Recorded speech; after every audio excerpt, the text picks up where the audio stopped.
While you're here, let me introduce myself. I'm Mirela Ramacciotti. I am here on behalf of Disal to talk about mind-brain education. I don't know if some of you have, I know that some of you have been with me previously. And about you, have you heard any ideas? What brings you here? Good. Yes, and mind-brain education or neuroscience, psychology, and education together is, yes, it's a broad and yes. Anybody else? While you're here, ideas? Say that maybe the theme. Okay, that, yes. Uh-huh. And also to practice every time, every minute. Yes. To develop, Or speaking. to get some experience. You all teach? No, but you are in different contexts. I know that some of you teach privately, some of you here in regular schools. Regular schools, privately? Yes, yes, online. Okay. And how's it been for you, the beginning of the year, privately? Hard? Yes. How about regular schools? Same movement, same pressure? Difficult because they are not so interested. Students, you mean? Yeah. But the pressure, it's the same as always. It is the same. A little bit harder to, I think, this year and the next year for us all to get to simulate the idea of the new BNCC, right?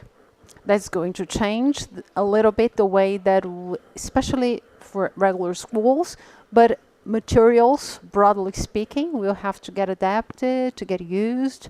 So we see lots of changes coming. I think they are good, broadly speaking, but change is good, and I'm not new in saying that.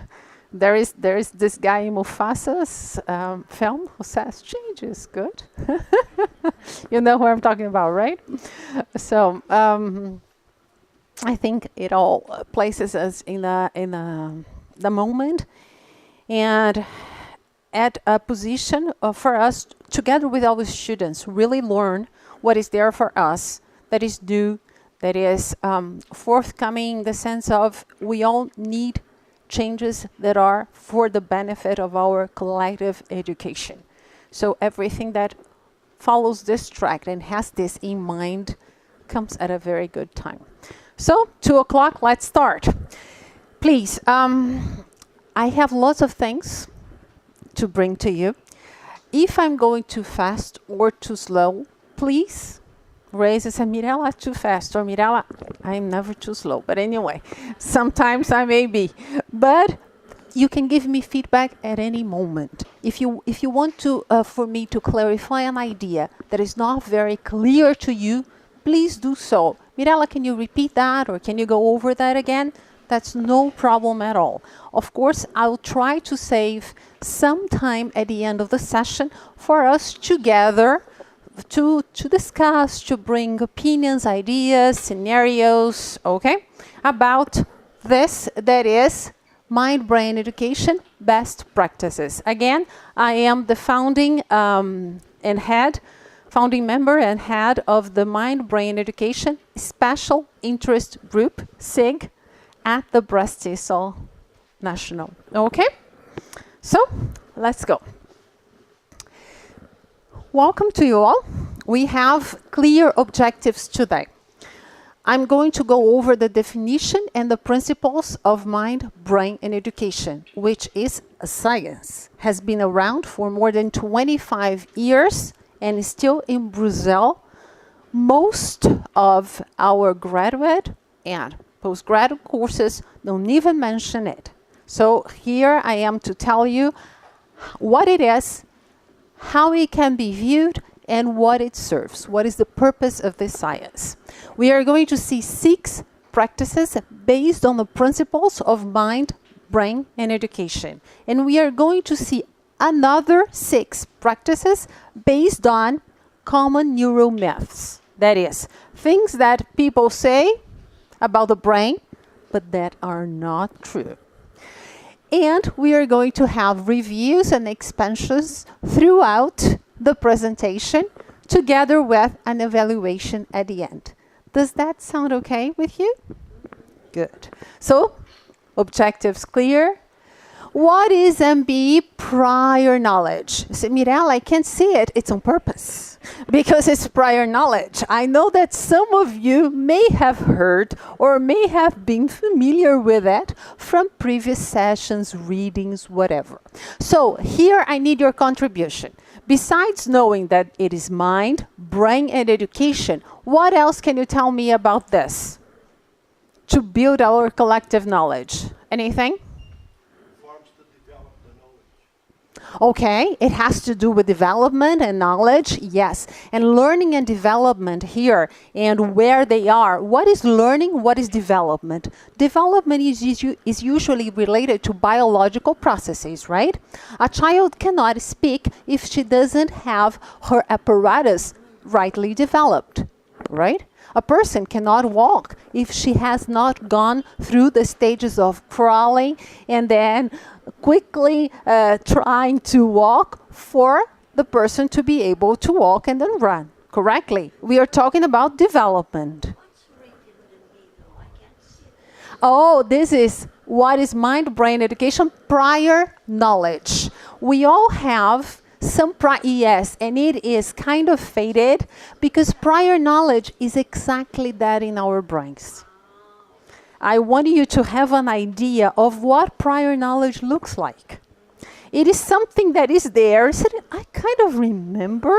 I know that I've seen it, but what is it? Welcome to you.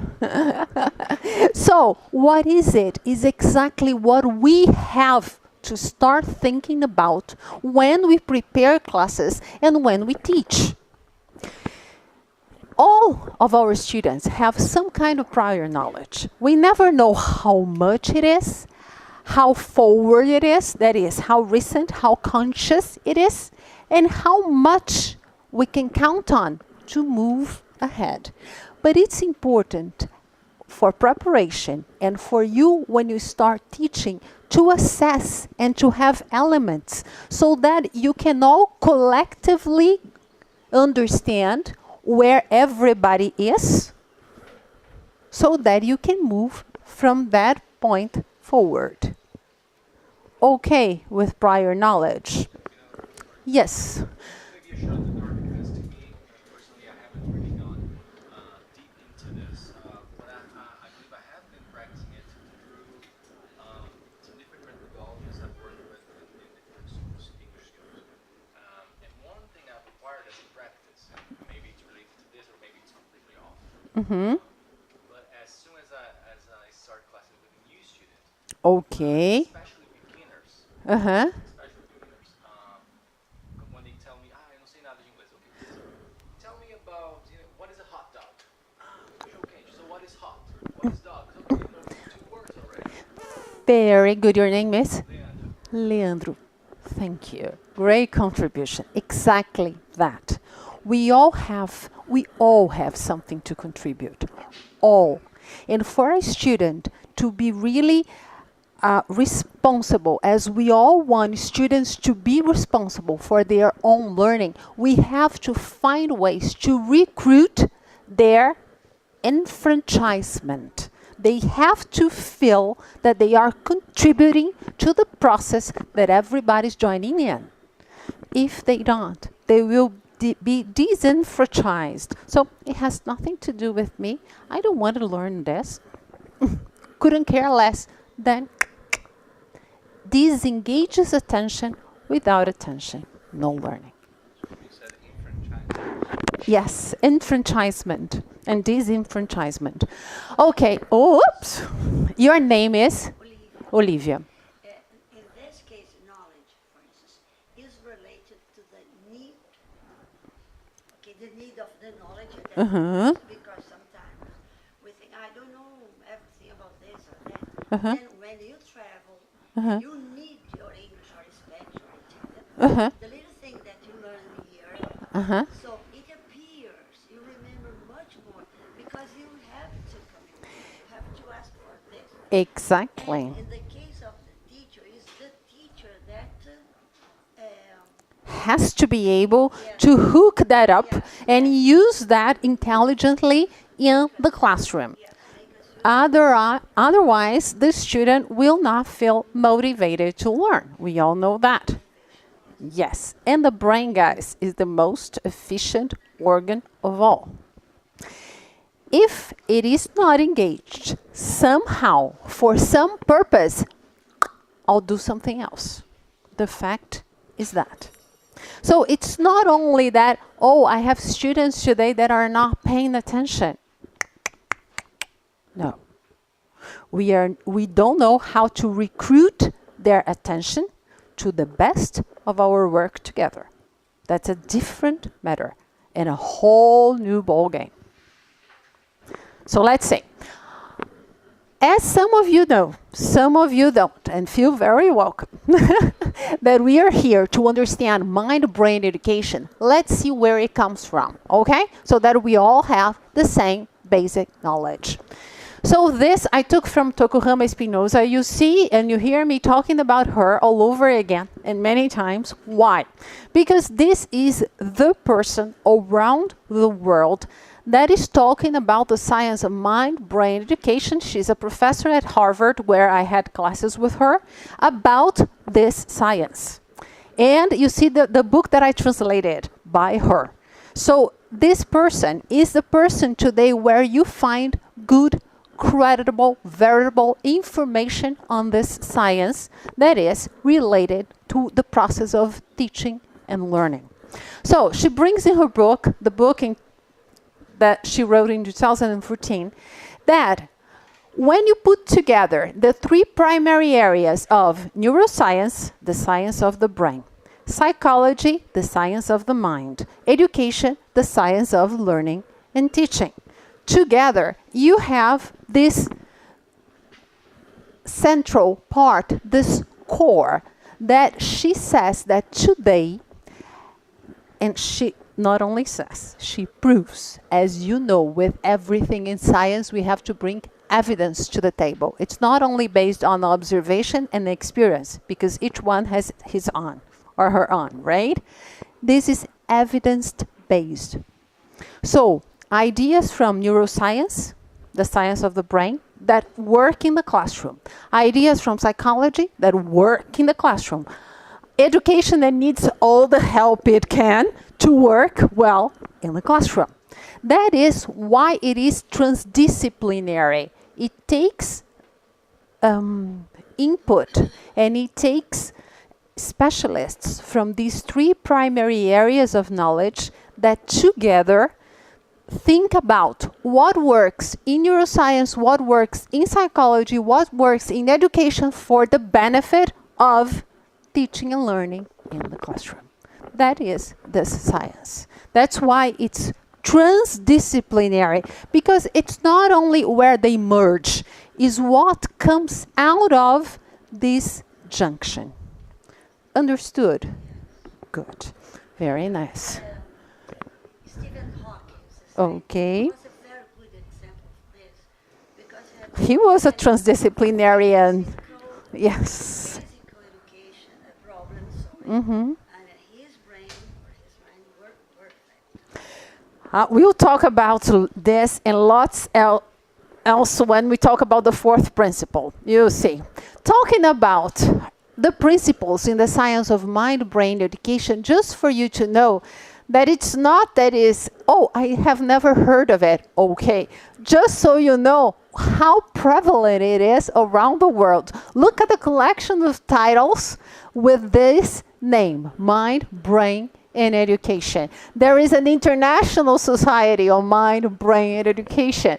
There are lots of books around the world. These two by Tokuhama Espinosa. This one was the one that I translated. This one is a publication issued by OECD, the Organization for the Economic Development of Countries, where they collect all the expertise, and here were people in education, so that we could learn from them and with them.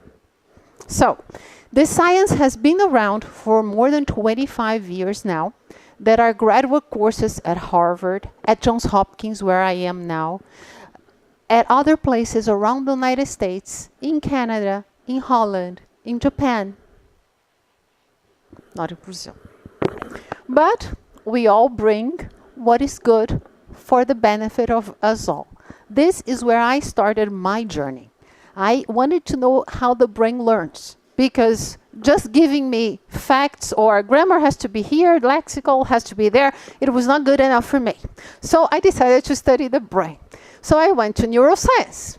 Very good. But then when I finished the postgraduate course, I said, where is education? Okay, so I went to psychology. I said, okay, I finished. Where is education? So I said, oh, go to education. Okay, education stopped in the 70s. I said, I'm so sorry.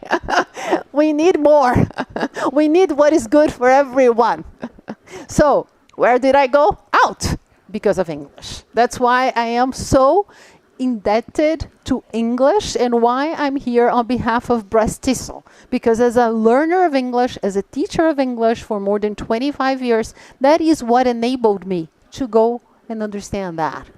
To go and bring that science here to Brazil and to be talking to you. So that's what language does to us.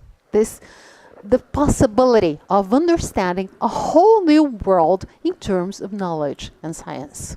Leandro. As you mentioned neuroscience, I'm guessing you're also including neurolinguistics. Everything that has to do linguistics, biology, and cognitive. Okay? Good. Okay, here. So we have principles that are universal concepts, things that work for every human being, because every human being has a brain. Okay? Things that are well established. It's not that it has worked in America, it has worked in Japan. No, it has worked everywhere through an array of studies over and over again, because what is science has to be refutable and reproducible.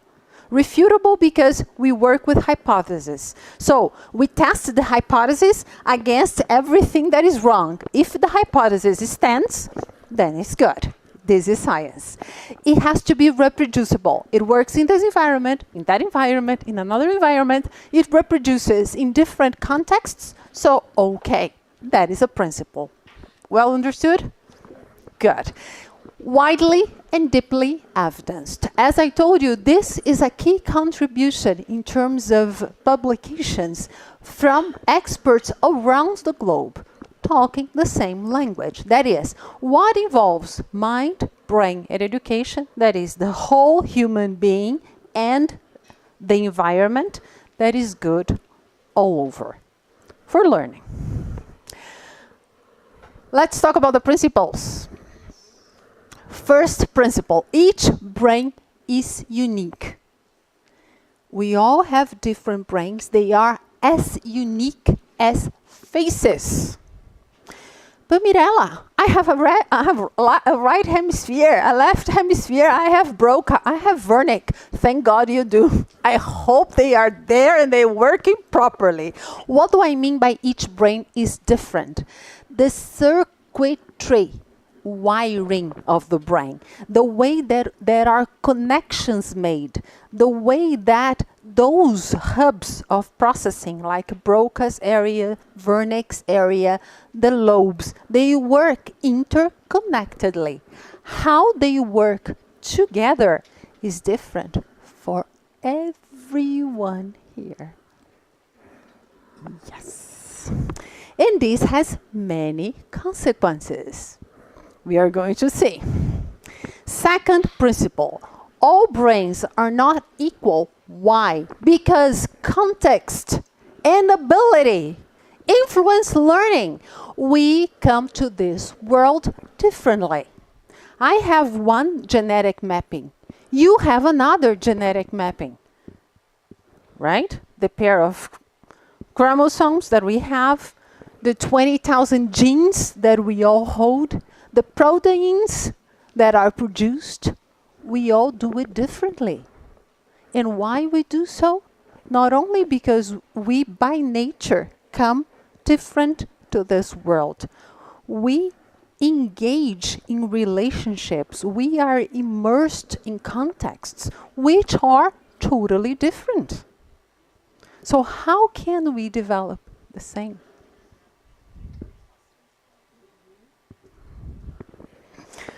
Third principle, the brain is changed by experience. And when I say experience here in a neuroscientific term, means every thought, every action, every reaction that I display in the form of a behavior changes the brain.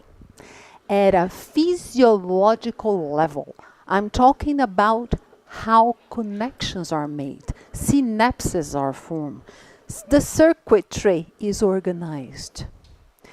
How did we come to this? This is very interesting. When they had, for example, twins that were separated at birth so that they have the same genetic mapping, yes, they were put in very different contexts. One twin developed lots of diseases that were congenital. The other twin that was set in a totally different context, usually a positive one, with very good exchanges, with an environment that propitiated good development. What happened? This one became sick, ill, died early, lots of other complications. This one didn't develop, didn't get sick, didn't. So, what is this? First, nature is not what determines our future.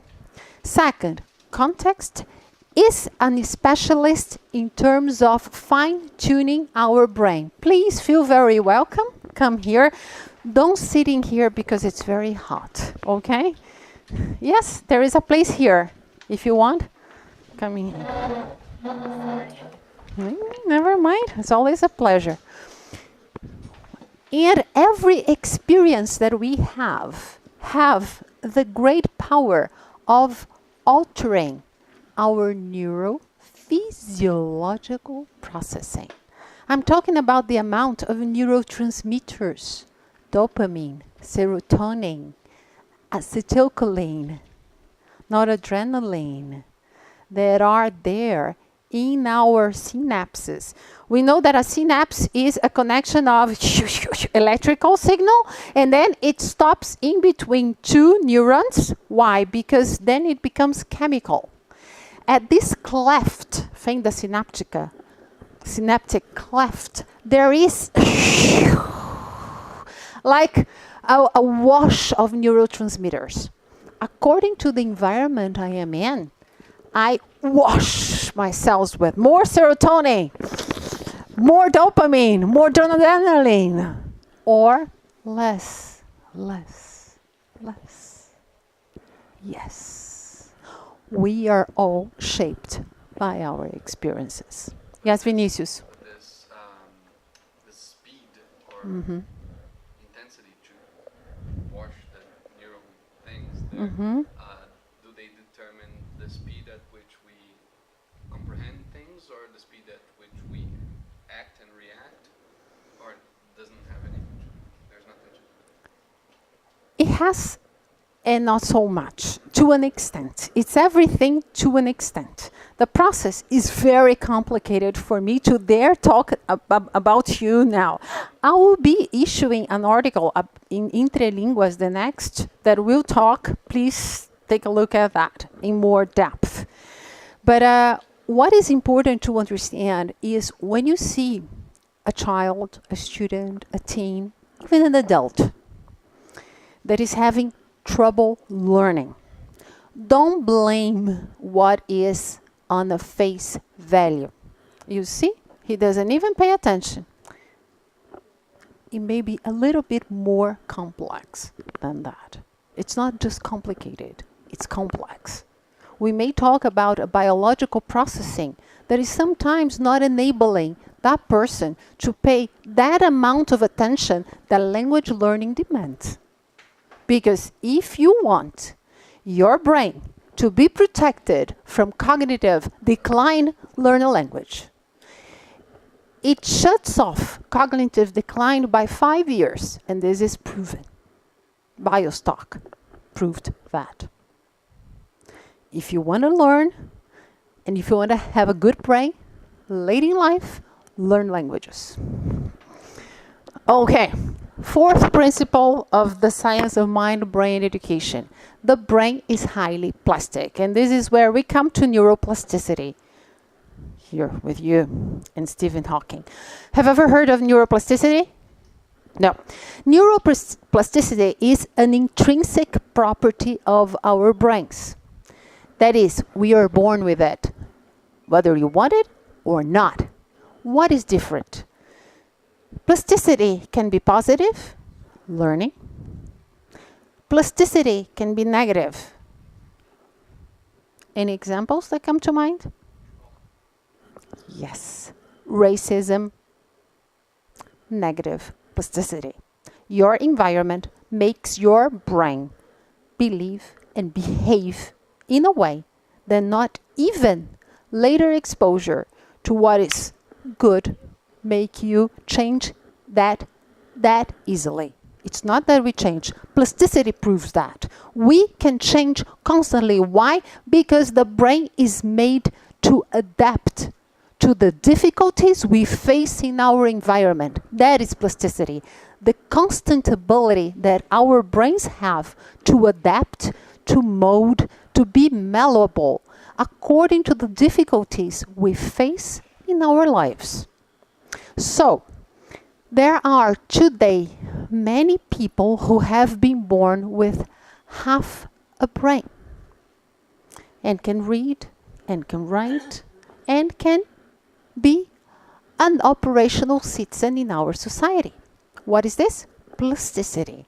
That is, other areas that were not there, the areas that were there recruited the function of these missing areas and perform the abilities that we all have to perform. Stephen Hawking is a great example of neuroplasticity and the untapped potential that we all have because of neuroplasticity. Can I say autism is also a kind of this kind of disorder? An autist can learn many things and many don't. Your name? Valeria. I will talk here about hypothesis. No, about a hypothesis, okay? I am not a specialist. Whenever we talk about the brain, one word of caution has to be taken into consideration. Everything is very complex, and if we know something, it is by what, in the words of Jeff Lichtman, a Harvard professor on neurobiology in neuroscience, has said, if all our collective knowledge about the brain is 1 mile long, how long do you think we have walked? A question for you. 1 mile long is the amount of knowledge that we have about the brain today, okay? How? I was thinking about the meter centimeter. An inch. So everything that we say about the brain has to be taken with this in mind. We are all on the verge of new discoveries because it is very complex. One of the hypotheses about the autism disorder or spectrum is that what autism does in the brain is provide like a flush of neuroplasticity. That is, lots of what we do regularly, an autistic brain does at an amazing speed. And so it creates an atypicity that is totally different from what we normally operate with. Because I have never heard about this term, and at school now we do have some lower levels students that they are inclusion. Deal with that. Exactly. Without knowing. No English, So, right? yes, they are almost self-taught. The thing is one common characteristic. Autism is a neurophysiological disorder. It means the brain in autism operates in a very different way. Okay? It's different from dyslexia. There is just a variability. That is, it's a different processing, especially related to visual processing. And many people don't know that. Okay, the brain is highly plastic. Fine? Good. The fifth, what did I do? Okay, nothing. The brain connects new information to old. By now you have seen me doing that.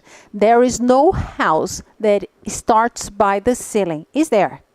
When we start building a house, can you start from the ceiling down? No way, it doesn't stand. It needs pillars, it needs base, it needs something to start from. This is knowledge to our brain. If you want something to stay with your students, get the prior knowledge, know where they come from, build from the bottom up. That's how knowledge stays. Okay? The Greeks were all right. The sixth and final principle in the science of mind, brain, and education. There is an equation for learning. It is simple. Yes, it is. In its summation, it is vast in its implications. Learning equals memory plus attention. What does that mean?